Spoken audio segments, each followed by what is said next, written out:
obviously Arsenal play before you do this weekend, so they have an opportunity to at least ask the question of you. I just wonder, obviously it's impossible to ignore exactly what happens between Arsenal and West Ham, so how does that impact you? Because if they win, it feels like a much more pressurised situation to match their result.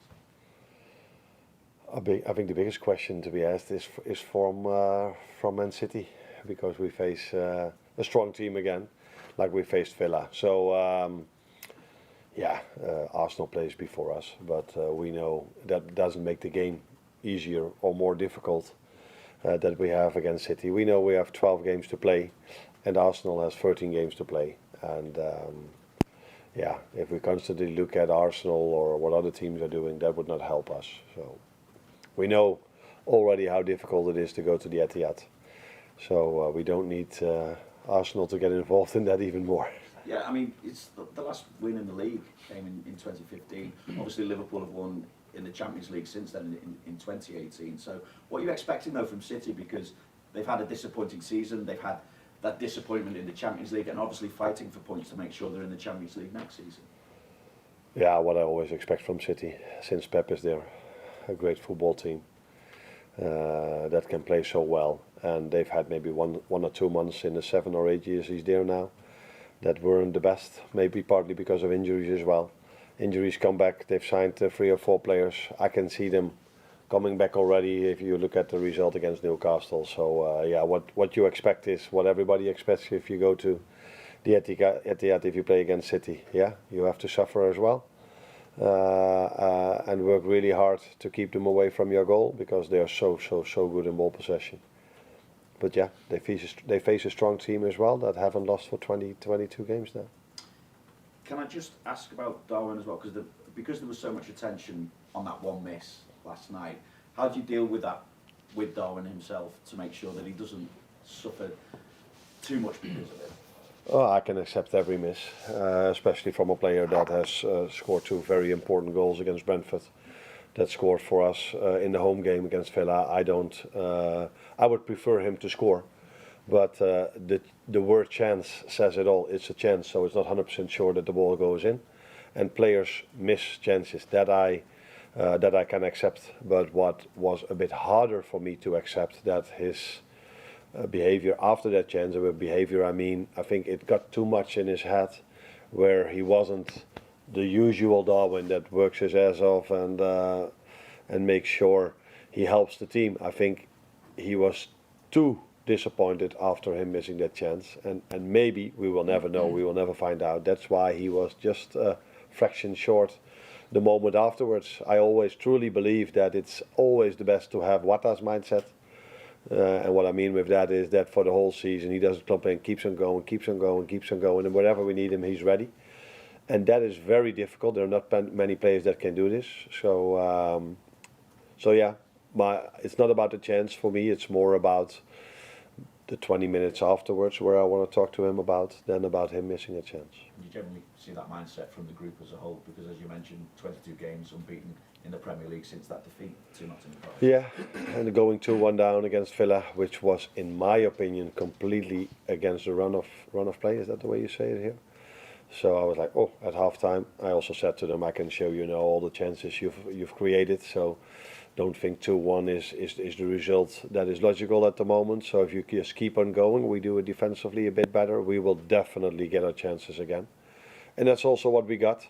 Unfortunately, too many times this season, we've missed maybe too many chances.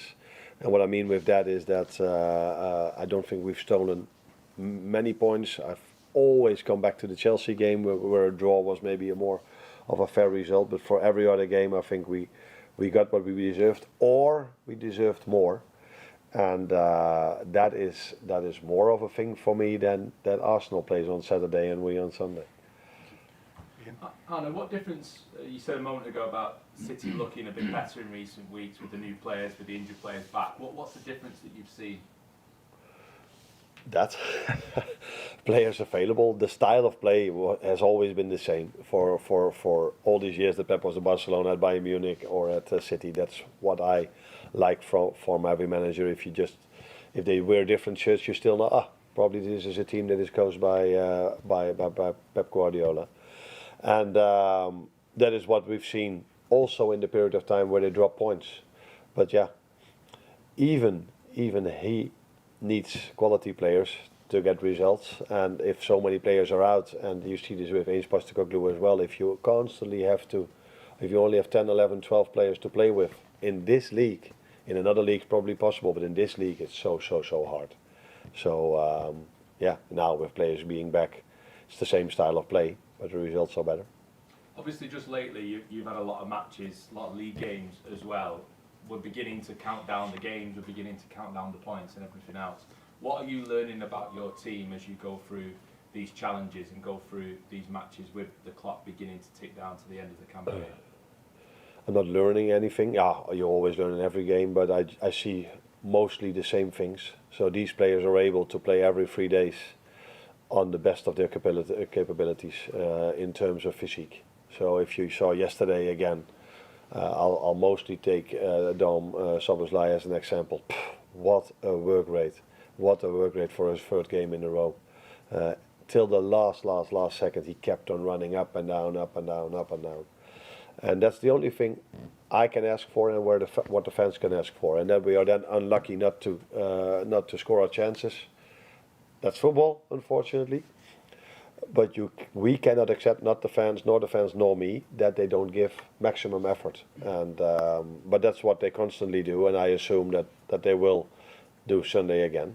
But you never know the outcome, because we face with Villa, with Everton away, also difficult opponents. The fixture list for us now is a few difficult ones in a row. Yeah, that's what you have to accept. The good thing is that we are not behind someone. We are still number one, and yeah, that's the good thing if you go into a run of games like this. Is Gakpo back for this one? Let's see. I hope. I'm not 100% sure, or because we will try. He hasn't trained with the team yet. Maybe he does a bit today. I don't know exactly. It will be a close call. Thank you. Hi, Arne. Much better performance against Aston Villa than against Wolves, certainly with the ball. And if you consider Villa, front foot style, adventurous, similar to Manchester City in a lot of respects, in some ways does that favour Liverpool in terms of style, rather than playing against a low block, which certainly you'll have more possession, but trying to make penetrative runs and create chances can often be more difficult? Yeah, it depends. If we play a team like Wolves, we hardly concede a chance, and we hardly concede an attack.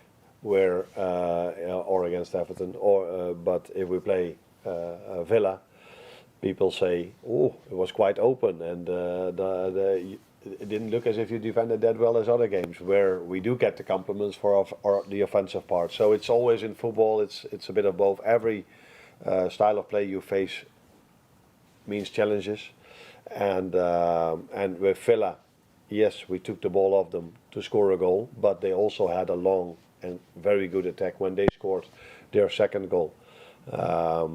But I think in general, people, and me definitely, prefer a game of football that we saw yesterday, even if you are neutral, because I think everybody enjoyed watching that game, and I don't think many people enjoyed watching the Wolves game. But of course, that's not in the interest of Wolves. They are trying to stay up, so you have to accept every style of play. But everyone that loves football prefers a game of football like yesterday. Gravenberch has been one of the players of the season, and not just for Liverpool, probably in the Premier League.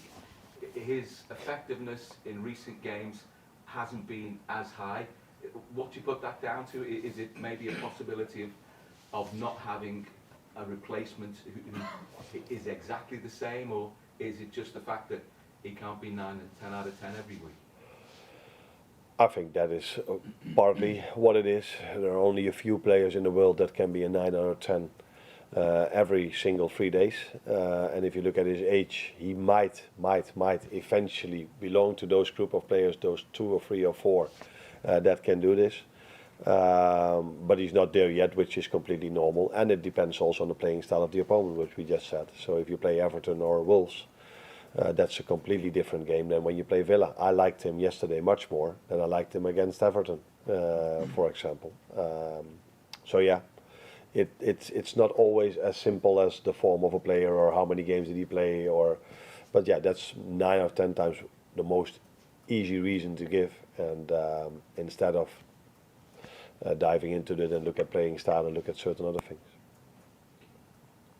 Hi, Arne. I know you touched on Cody Gakpo. Are there any other team use issues you're having to contend with? And I appreciate it's only 12 hours since you last spoke. Is there any clarity on Conor Bradley? No, he still has to come in. So we don't know yet, but he will. I would be completely surprised if he's involved in the Sunday game or the Wednesday game against Newcastle. So you can assume that that's not going to happen. Joe Gomez had a surgery for his hamstring injury, so he's out for a long time. He will be back maybe just before the end of the season. And then, of course, these two players are not injured, but they come back from an injury, and with Jota and Trent. So that's also the reason why they don't play 90 minutes 5 times in a row in 15 days, because that would be a big risk. We could see this yesterday with Conor Bradley. Just also on Darwin, going back to Darwin, obviously he's got in his head a bit, potentially, that miss.